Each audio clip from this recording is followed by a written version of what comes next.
सावन सा बरसे सूरज सा चमके हम स्कूल चले हम। Hello class 9th, how are you बच्चों, कैसे हैं आप सब। मैं आशा करता हूं कि आप सब ठीक होंगे। बच्चों, मैं अनूप कुमार मिश्रा आपका स्वागत करता हूं आपके अपने मैथमेटिक्स के चैनल टीचर्स टच पर। बच्चों, क्लास 9th के लिए हमारी सीरीज चल रही है पॉलिनोमियल की, और पॉलिनोमियल में लगभग हमने सब सीख लिया है। आज के वीडियो में बारी है पॉलिनोमियल के कुछ अच्छे क्वेश्चंस की, जिन्हें हम सॉल्व करेंगे और हमारे साथ साथ आप भी सॉल्व करेंगे। मुझे आशा है कि आप टीचर टच चैनल देख रहे होंगे, सब्सक्राइब कर रहे होंगे, लाइक कर रहे होंगे और अपने साथियों को भी सब्सक्राइब कर रहे होंगे, क्योंकि टीचर्स टच चैनल जहां हम बनाते हैं मैथ्स को सरल और सुगम। तो कापी और पेन निकाल लीजिए बच्चों, बिना देरी किए मेरे साथ शुरू कीजिए पॉलिनोमियल के कुछ बेहतरीन क्वेश्चन का सलूशन, जो कि हम करने वाले हैं अपने बोर्ड पर। निकाल लीजिए कापी और पेन, शुरू करते हैं टीचर्स टच पर सीरीज पॉलिनोमियल के अच्छे क्वेश्चंस का सलूशन। तो बच्चों, बोर्ड पे लग गया है क्वेश्चन, बहुत ही बढ़िया क्वेश्चन है, जिसमें हमसे कह रहे हैं कि find the remainder when px is equal to x square minus 3x square plus 4x plus 50 is divided by gx x plus 3। बच्चों, gx क्या है? डिवीजन, और px क्या है? डिविडेंड। हमसे कह रहे हैं कि जब आप इससे इसको डिवाइड करेंगे तो बताइए रिमाइंडर कितना होगा। होता यह है कि रिमाइंडर का नाम सुनते ही बच्चे लोअर क्लास के डिवीजन में चले जाते हैं और वो उसको एक्चुअल डिवीजन करने लगते हैं। यहाँ पे आपको एक्चुअल डिवीजन बच्चों नहीं करना है, जैसा कि मैंने आपको बताया था। आपको यहाँ पे रिमाइंडर फाइंड आउट करना है। रिमाइंडर फाइंड आउट करने के लिए पहला फंडा क्या है? gx को 0 के बराबर रखेंगे, x की वैल्यू निकालेंगे और उठा करके पॉलिनोमियल में पुट अप कर देंगे। x से मेरा मतलब है पॉलिनोमियल जिस भी वेरिएबल में दिया होगा। तो यहाँ x में दिया है, तो बच्चों पहला काम करेंगे कि gx कितना है? x plus 3। तो x प्लस 3 को आप 0 के बराबर रखेंगे। यहां से जब x की वैल्यू निकालेंगे तो 3 को इधर ले जाएंगे तो हो जाएगा -3। ये वैल्यू बच्चों आप px में पुट करेंगे, आप लिखेंगे देयरफॉर p, और x की जगह आपका -3 आ जाएगा। जहां जहां x है बच्चों वहां वहां आप रख देंगे -3 रख दीजिए। तो x क्यूब -3 का क्यूब -3 का स्क्वायर प्लस 4 -3 प्लस 50, ये हो जाएगा बच्चों माइनस का 27। ये 3 9 3 27, ये माइनस का 12 बच्चों, और ये 50। माइनस की 3 डिजिट हैं, सब ऐड हो जाएंगी, तो ये 54 माइनस का 12 प्लस का 50, ये हो गया बच्चों आपका माइनस का 66 और प्लस का 50। कितना हो जाएगा बच्चों? ये हो जाएगा, इसमें से माइनस का बचेगा 6 और 1। ये देखिए आपका माइनस का 16, ये आपका आ गया बच्चों रिमाइंडर जिसकी हमें तलाश थी। देख लीजिए एक बार क्वेश्चन को।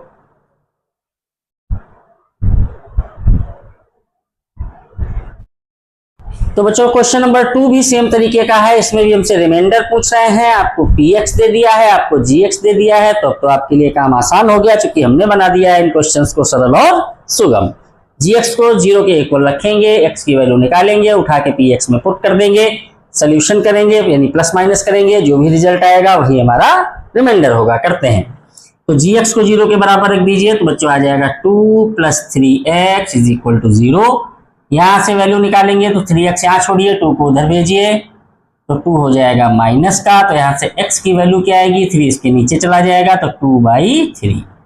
ये हमारी x की वैल्यू आई है बच्चों, ये उठा करके हम px में रख देंगे। px यहाँ एक बार नोट कर लीजिए, px है आपका 12x³ -13x² -5x प्लस का 7। वैल्यू पुट अप कर दीजिए, तो 12, जहां जहां x है बच्चों वहां आपको -2/3 रख देना है।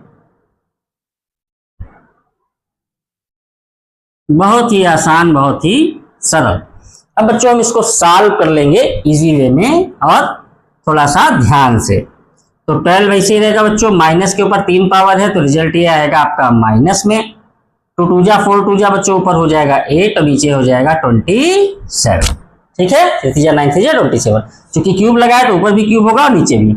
यहाँ देखिए बच्चों माइनस के ऊपर स्क्वायर है तो प्लस का हो जाएगा, लेकिन ये माइनस है तो ये माइनस ही रहेगा। टू टू जा 4 हो जाएगा और 3 जा 9 हो जाएगा। माइनस इंटू माइनस बच्चों प्लस हो जाएगा, 5 टू जा 10 हो जाएगा, नीचे 3 आ जाएगा और यहाँ बचेगा 7। अगर कुछ कट रहा है तो बच्चों काट लीजिए, ये माइनस का रहेगा, ये है 12, 27, 3 से कट जाएगा, 3 4 जा 3 9 जा, तो बच्चों ऊपर आ जाएगा 32, नीचे आ गया 9 माइनस, ये हो जाएगा बच्चों मल्टीप्लाई कर दीजिए 52/9 प्लस 10/3 प्लस 7/1। ये मैं आपके लिए छोड़ता हूं बच्चों। इस तरीके से फ्रैक्शन आपने खूब सॉल्व किए हैं लोअर क्लासेस में। इस फ्रैक्शन में एलसीएम लेकर के 9 एलसीएम ले लीजिएगा, सॉल्व कर लीजिएगा, जो भी बचेगा वही आपका क्या होगा, रिमाइंडर होगा। ओके बच्चों, नोट कर लीजिए। बहुत ही बच्चों अच्छा क्वेश्चन है अपनी तरह का, जो कि थोड़ा सा घुमा के क्वेश्चन को पूछा है इन्होंने। जनरली हम लोग क्या देखते थे कि px और gx दिया होता था, हमसे कभी कभी पूछते थे कि शो करिए कि ये जो x की वैल्यू दी है इसको सेटिस्फाई करती है कि नहीं, इसका फैक्टर है कि नहीं। तो हम लोग x की वैल्यू उसमें डालते थे, जोड़ते थे, घटाते थे। अगर पूरा px 0 हो जाता था तो हम कहते थे कि यस, जो वैल्यू दी हुई है वो उसका 0 है, या उसका रूट है, या उसकी वैल्यू है, या उसको सेटिस्फाई करता है। लेकिन यहाँ पे क्वेश्चन थोड़ा सा उल्टा घुमा के दे दिया है, काम बच्चों वही करना है। मैंने आपसे क्या कहा था, पॉलिनोमियल जिसमें कान ऐसे भी पकड़ाते हैं और कान ऐसे भी पकड़ाते हैं, कोई प्रॉब्लम नहीं है। यहाँ आपसे पूछ रहे हैं कि px से दिया है, gx से दिया है, पूछ रहे हैं कि px क्या gx का मल्टीपल है। बच्चों इसका मैं अगर उल्टा करूं तो मैं कह सकता हूं कि gx क्या px का फैक्टर है, क्योंकि जो डिवाइड करता है बच्चों वो फैक्टर है, जो डिवाइड होता है वो मल्टीपल है। तो डिवाइड हो कौन रहा है, px हो रहा है, डिवाइड कर कौन रहा है, gx कर रहा है। तो अगर फैक्टर पूछेंगे तो gx के लिए पूछेंगे, मल्टीपल पूछेंगे तो px के लिए पूछेंगे। gx जो है वो px का फैक्टर है बच्चों, चूंकि gx डिवाइड करेगा, px डिवाइड हो रहा है इसलिए px जो है बच्चों gx का मल्टीपल होगा। ओके बच्चों, काम इसमें भी वही करना है, gx से x की वैल्यू निकाल के इसमें पुट अप करनी है। अगर पूरा px हमारा 0 आ जाता है तो इसका मतलब है कि ये इसका मल्टीपल है, अगर 0 नहीं आता है तो उसका मल्टीपल नहीं है। तो करना शुरू कीजिए जल्दी से, देखते हैं। यहां से फिर से वही बात आ गई, तो यहां हम लोग क्या लिखेंगे बच्चों, 2 - 3x = 0। यहां से x की वैल्यू फाइंड आउट करने की कोशिश कीजिए तो हो जाएगा -3x = -2, minus minus plus, x की वैल्यू आ गई 2/3। ये जो वैल्यू आ गई बच्चों इसको उठा करके हम px में रख देंगे, तो क्या हो जाएगा p 2/3, तो 2/3 का होल क्यूब -2/3 प्लस का 1, ये हो जाएगा 2 2 जा 4, 2 जा 8/27 -2/3 प्लस का 1। यहां से बच्चों एलसीएम ले लीजिए, एलसीएम आ जाएगा 27, तो ये 8 बचेगा, ये 3 9 जा 9 2 जा 18, सब आप कर लेते बच्चों, और ये हो गया 27। इधर देखते हैं क्या बचेगा, 27 और 8 प्लस का है तो 35 हो गया, ये माइनस का 18 हो गया, नीचे हो गया 27। लेस कर दीजिए, 15 में से 8 गया बच्चों 7, 17, 17/27। देखिए बच्चों जब आपने x की वैल्यू रखी तो 0 नहीं हुई, तो हम क्या लिख देंगे, नॉट इक्वल टू 0। ठीक है बच्चों, क्या लिख देंगे, नॉट इक्वल टू 0। ये वैल्यू 0 नहीं हुई, अगर 0 नहीं हुई तो इसका मतलब क्या है, हम लिख देंगे यहाँ पर कि gx, यहाँ पे लिखिए px is not multiple of gx। देखिए बहुत आसानी से हमने इसको कर लिया, काम इसमें भी वही करना था कि ये 0 नहीं होगा। ठीक है बच्चों, नोट कर लीजिए, अच्छा क्वेश्चन है। अब ये क्वेश्चन आपके सामने है, यहाँ पे same remainder, leaving same remainder का केस का क्वेश्चन है बच्चों, बहुत अच्छा सवाल है, एग्जाम में खूब पूछा जाता है। इसको ध्यान से देख लीजिए, बहुत आसान क्वेश्चन है, जो काम आप करते हैं वही करना है। ठीक है, सवाल कह रहा है कि भाई 2 पॉलिनोमियल हैं, एक ये और एक ये। ठीक है, इन दोनों पॉलिनोमियल को जो डिवाइड कर रहा है, divided by gx x-2, leaving same reminder,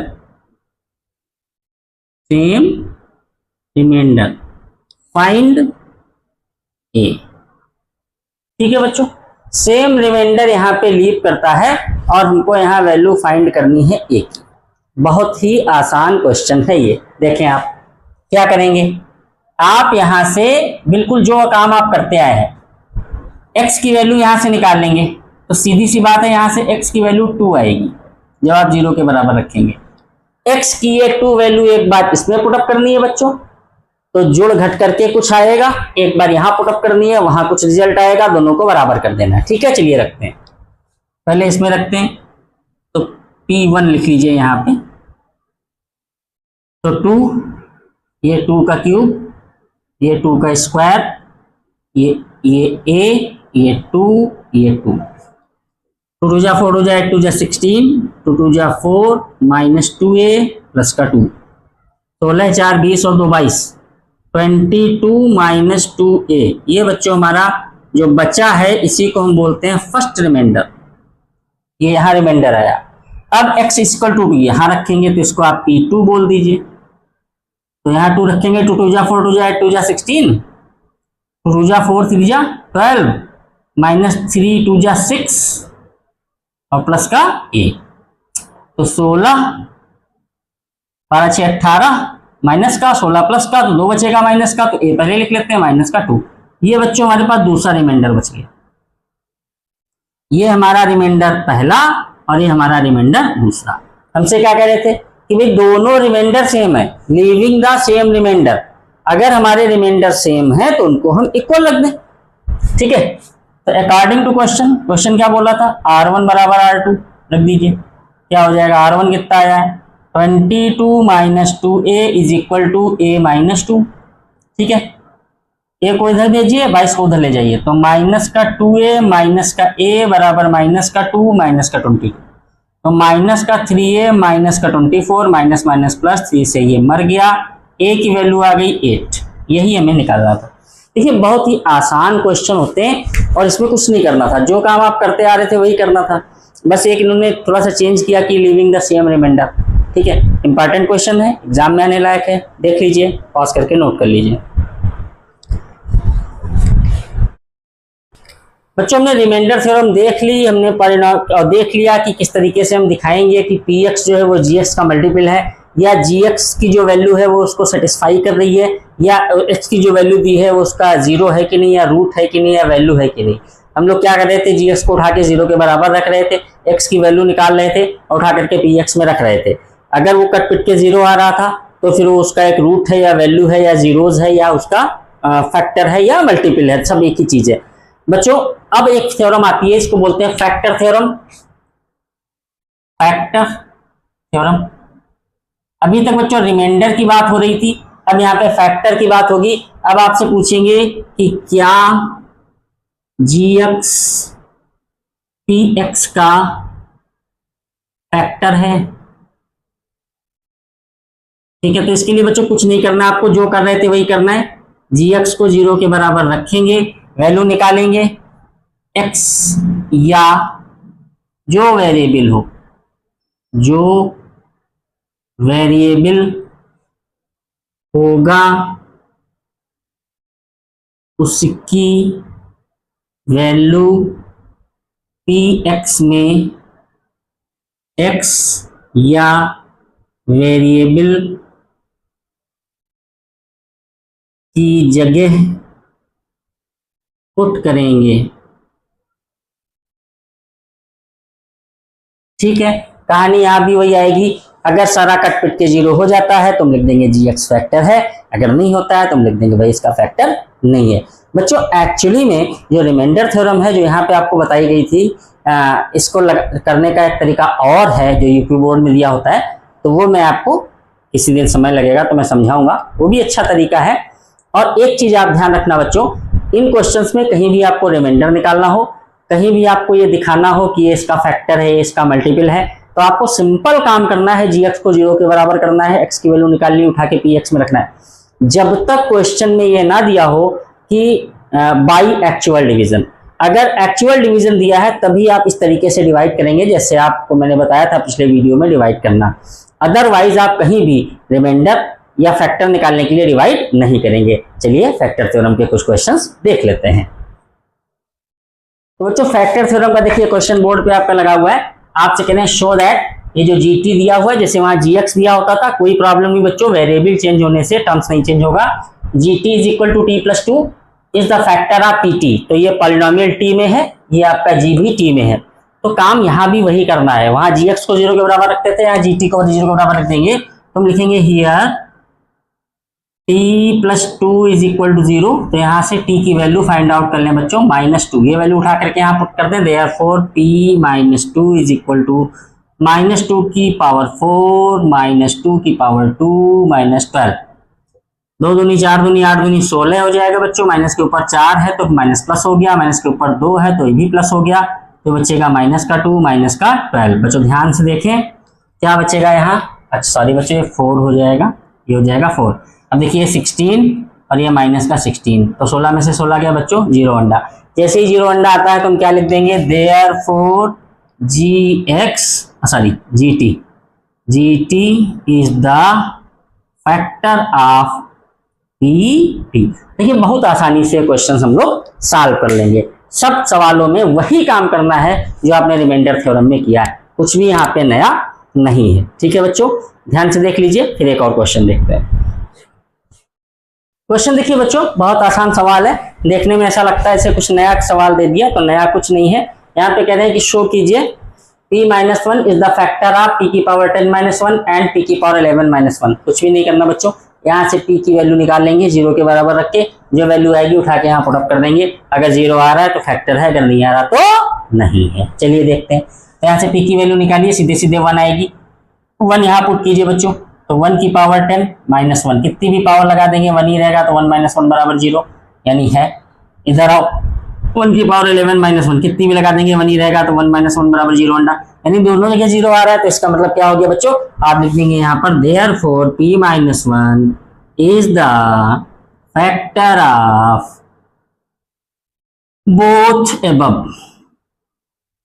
ये देखिए बहुत आसानी से हमने इन क्वेश्चंस को बच्चों सॉल्व कर लिया है, आपको कोई परेशानी नहीं हो रही होगी बच्चों। इस पर आधारित कुछ बहुत अच्छे क्वेश्चंस हैं, बड़े खूबसूरत से क्वेश्चंस हैं, जो देखने में तो बहुत बड़े लगते हैं लेकिन वो बहुत ही आसान क्वेश्चंस हैं। अगले वीडियो में हम उन अच्छे क्वेश्चंस को कवर करेंगे जो एग्जाम्स में भी आते हैं और देखने में थोड़ा सा बड़े होते हैं, लेकिन काम सेम टू सेम करना है बच्चों, कुछ भी इसमें नया नहीं है। और हाँ, जो मैंने कहा है रिमाइंडर थ्योरम जो स्टेट बोर्ड की बुक्स में दी हुई है, आप एनसीईआरटी में तो कुछ और करके बता दिया, वहाँ पे जो रिमाइंडर थ्योरम दी हुई है जिसको हम शेषफल प्रमेय के नाम से जानते हैं, तो उसको सॉल्व करने का एक बहुत खूबसूरत सा मेथड है, उस पर भी हम आपसे चर्चा करेंगे।